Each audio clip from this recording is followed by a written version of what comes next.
Kerajaan Viking Dari Perampok Laut hingga Menguasai Eropa siapa sebenarnya bangsa Viking? Ketika mendengar kata Viking, banyak orang langsung membayangkan kapal panjang yang membela lautan, para prajurit bersenjata kapak, dan serangan mendadak ke desa-desa Eropa. Gambaran tersebut memang memiliki hubungan dengan sejarah. Namun bangsa Viking jauh lebih kompleks daripada sekadar kelompok perampok.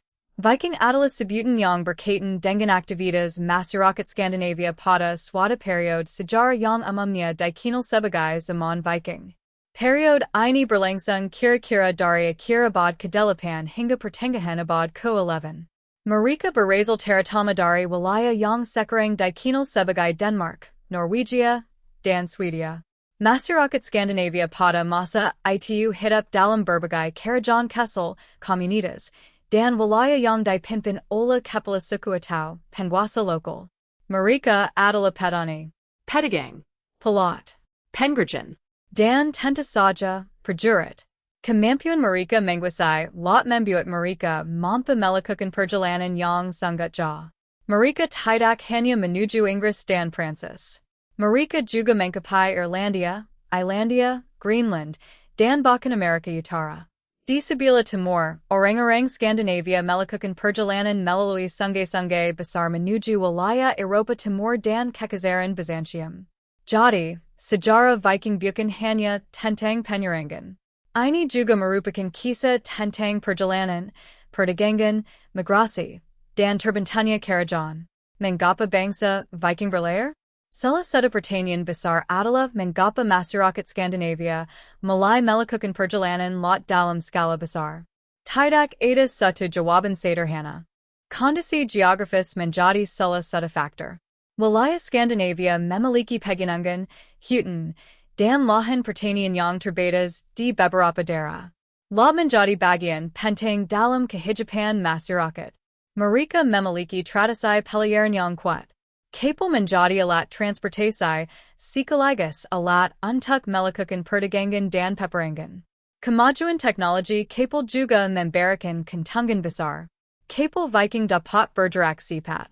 Kapal-kapal tersebut dapat digunakan di laut terbuka. Tetapi beberapa jenis juga cukup dangkal untuk memasuki sungai dan mendekati daratan. Kemampuan inilah yang membuat serangan Viking sulit diprediksi. Mereka bisa datang melalui laut, menyerang sebuah pemukiman, kemudian pergi sebelum pasukan lawan sempat mengumpulkan kekuatan. Namun perjalanan mereka tidak selalu bertujuan untuk menyerang. Pedagang Skandinavia juga membawa barang-barang dari satu wilayah ke wilayah lain. Mereka mencari perak, sutra, rempah-rempah, dan berbagai barang berharga. Laut bagi mereka bukan penghalang. Laut justru menjadi jalan menuju dunia yang lebih luas. Serangan ke Lindisfarne. Salah satu peristiwa yang sering dianggap sebagai awal simbolis zaman Viking terjadi pada tahun 793. Sebuah daerah di Lindisfarne, Inggris Utara, diserang. Serangan tersebut menjejaskan masyarakat Eropa Kristen. Daerah menjadi sasaran karena menyimpan benda berharga dan berada di lokasi yang relatif rentan. Bagi masyarakat Eropa saat itu, serangan tersebut menjadi peristiwa yang sangat menjadikan. Namun bagi sejarah Viking, Lindisfarne bukanlah awal dari semua aktivitas mereka. Masyarakat Skandinavia telah melakukan perjalanan dan perdagangan sebelum tahun 793. Serangan Lindisfarne hanya menjadi salah satu peristiwa yang kemudian sangat terkenal dalam catatan sejarah. Setelah itu, serangan-serangan Viking ke berbagai wilayah Eropa semakin sering dicatat. Daerah-daerah menjadi sasaran. Pelabuhan diserang. Permukiman pesisir mengalami ancaman. Reputasi Viking sebagai prajurit laut pun mulai menyebar. Namun sering waktu, mereka tidak lagi hanya datang untuk menjara. Mereka mulai menetap. Dan ketika mereka mulai menetap, sesuatu yang jauh lebih besar terjadi.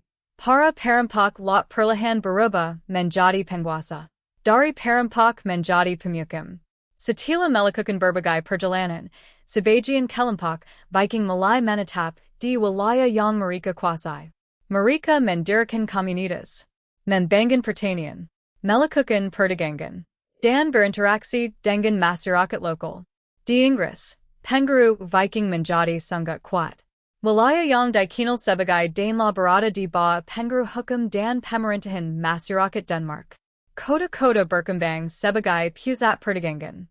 Salah satu yang paling terkenal adalah York, yang pada masa Viking dikenal sebagai Jorvik. Di wilayah tersebut, budaya Skandinavia dan budaya Anglo-Saxon bertemu. Masyarakat baru terbentuk. Bahasa dan kebiasaan saling memengaruhi. Ini menunjukkan bahwa Viking tidak hanya menggengkirkan. Mereka juga membangun. Ketika mereka menetap, mereka membutuhkan pemerintahan. Mereka membutuhkan hukum. Mereka membutuhkan sistem perdagangan. Dan pada akhirnya, mereka membutuhkan kerajaan. Munculnya Kerajaan Denmark. Salah satu kerajaan Viking yang paling penting berkembang di Denmark. Pada masa awal, Denmark terdiri dari berbagai wilayah dan penguasa lokal. Namun secara perlahan, para raja berhasil menggabungkan kekuatan. Salah satu nama yang sangat terkenal adalah Harald Bluetooth. Ia memerintah pada abad ke-10. Harald dikenal karena memperluas kekuasaan Denmark dan berperan penting dalam proses kristenisasi. Namanya bahkan menjadi inspirasi bagi teknologi modern.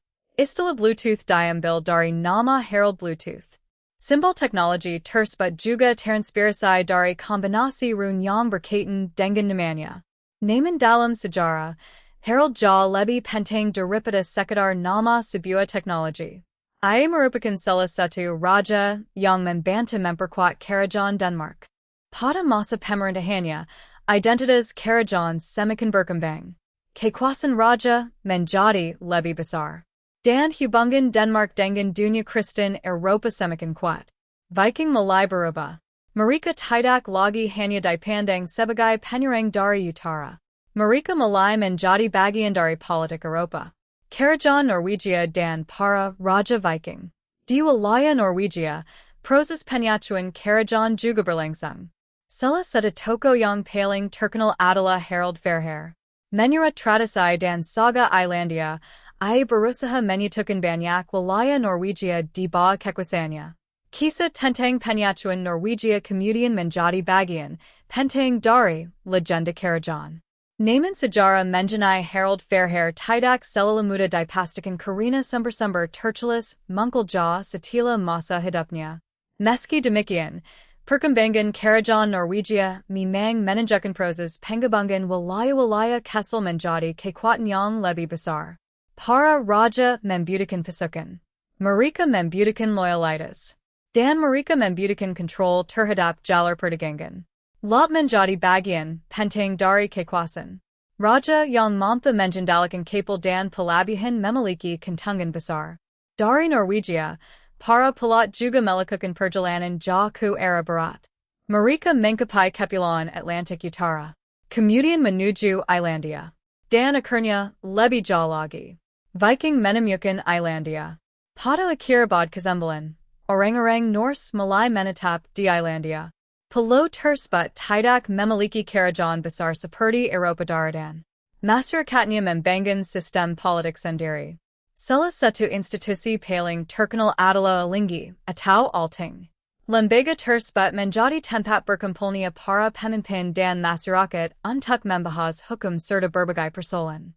Islandia menjadi contoh menarik tentang bagaimana masyarakat Norse dapat membangun kehidupan jauh dari tanah asal mereka. Mereka membawa bahasa, agama, hukum, tradisi, dan cara hidup dari Skandinavia.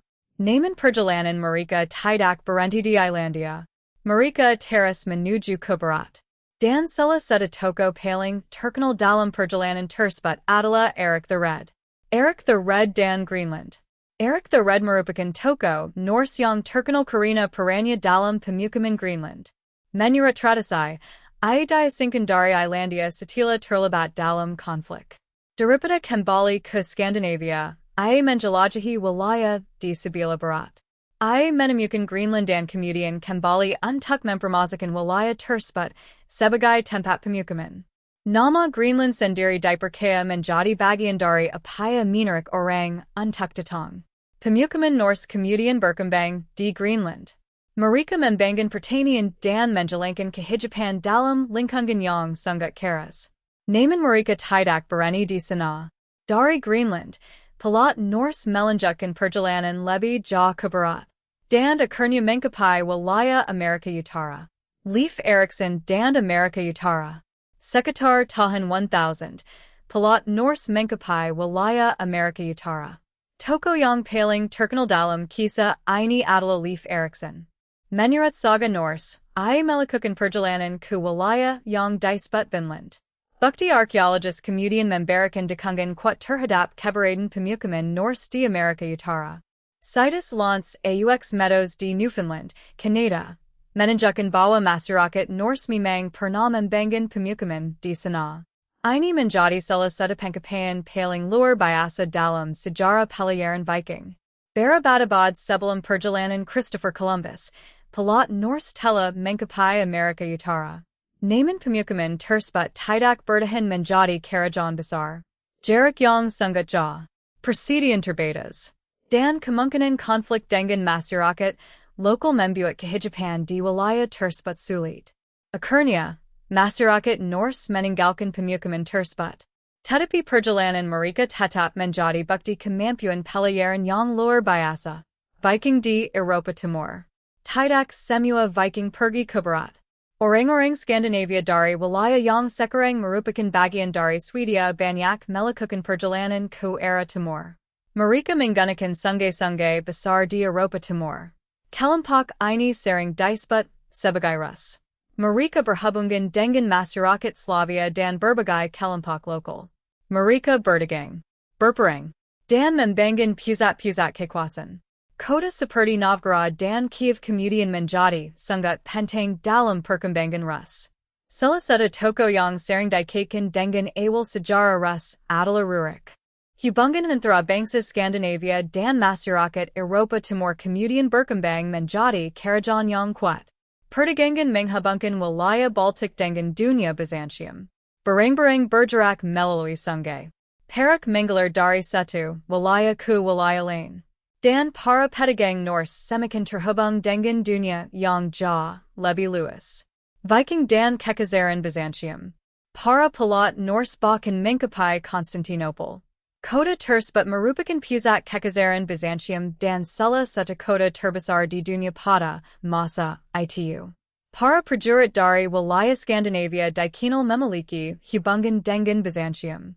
Sebagian bergabung sebagai tentara bayaran. Mereka kemudian dikenal dalam sejarah sebagai Varangian. Pasukan Varangian terkenal karena kemampuan bertempur dan kasihkan mereka kepada kaisar. Ini menunjukkan betapa luasnya jaringan perjalanan masyarakat Norse. Mereka tidak hanya berhubungan dengan Inggris dan Prancis. Mereka juga mengcapai pusat dunia Byzantium. Dari wilayah dingin Skandinavia, mereka bisa melakukan perjalanan ribuan kilometer menuju kota besar di selatan. Bagi masyarakat abad pertengahan, kemampuan tersebut luar biasa. Raja Viking yang menguasai Inggris. Pada abad ke-11, kekuatan Viking mengcapai salah satu puncaknya. Salah satu tokoh paling terkenal adalah Knut the Great. Ia merupakan Raja Denmark yang berhasil menguasai Inggris. Kekuasaannya kemudian meluas ke Denmark dan Norwegia. Untuk sementara, terbentuk sebuah kerajaan besar yang menghubungkan wilayah Skandinavia dan Inggris. Knut bukan lagi sekedar pemimpin pasukan Viking. Ia adalah seorang Raja Eropa. Ia berhubungan dengan gereja, menjalankan pemerintahan, mengatur hukum, dan menjaga hubungan dengan para bangsawan. Transformasi ini menunjukkan perubahan besar dalam sejarah Viking. Orang-orang yang dahulu datang sebagai penyerang kini duduk di atas takhta. Mereka menjadi bagian dari struktur politik Eropa. Namun zaman Viking tidak akan berlangsung selamanya. Perubahan besar mulai terjadi.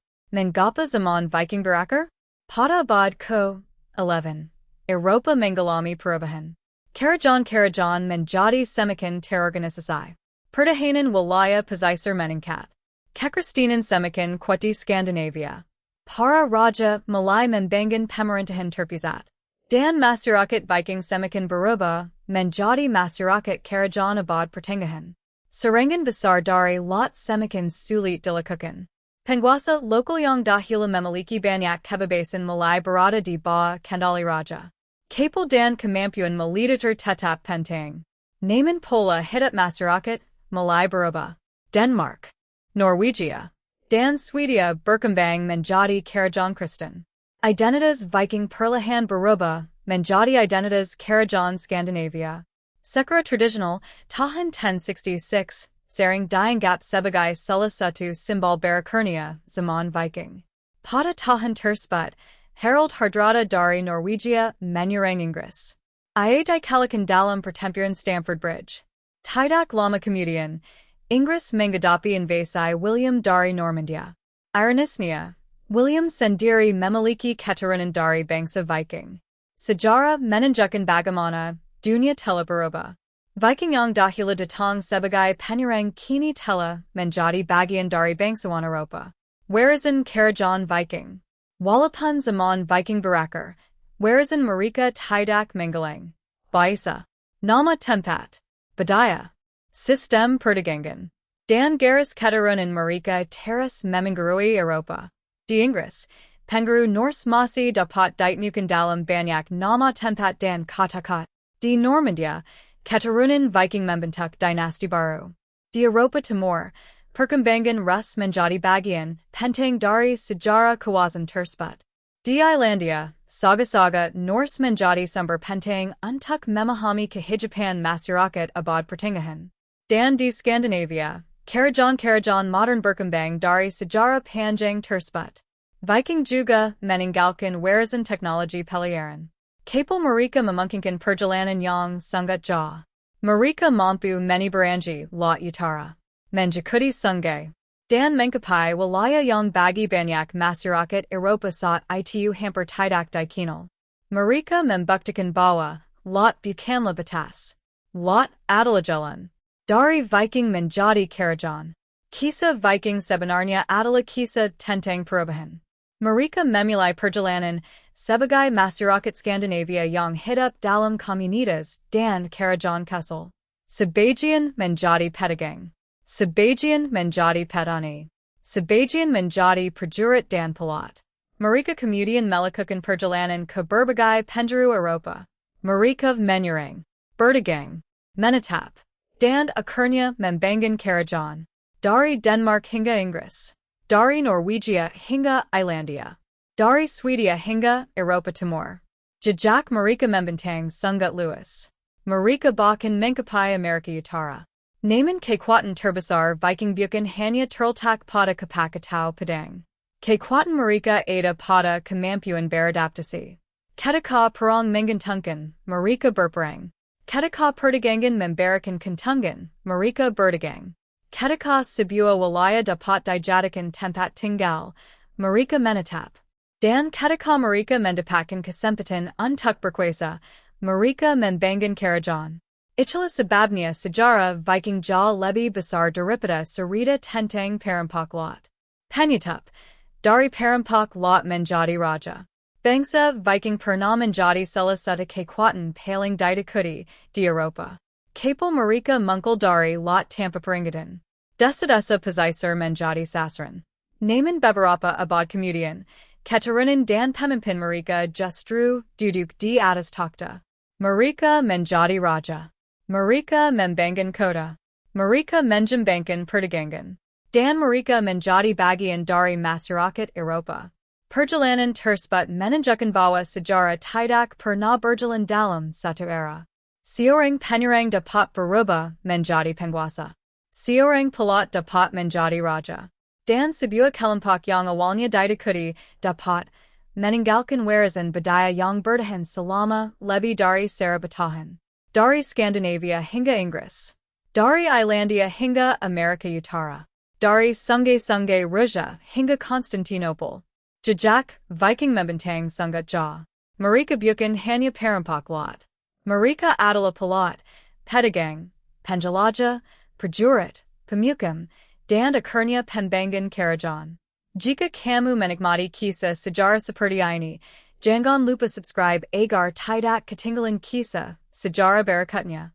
Klik like dan share video ini agar semakin banyak orang mengenal sejarah bangsa-bangsa yang pernah mengubah dunia.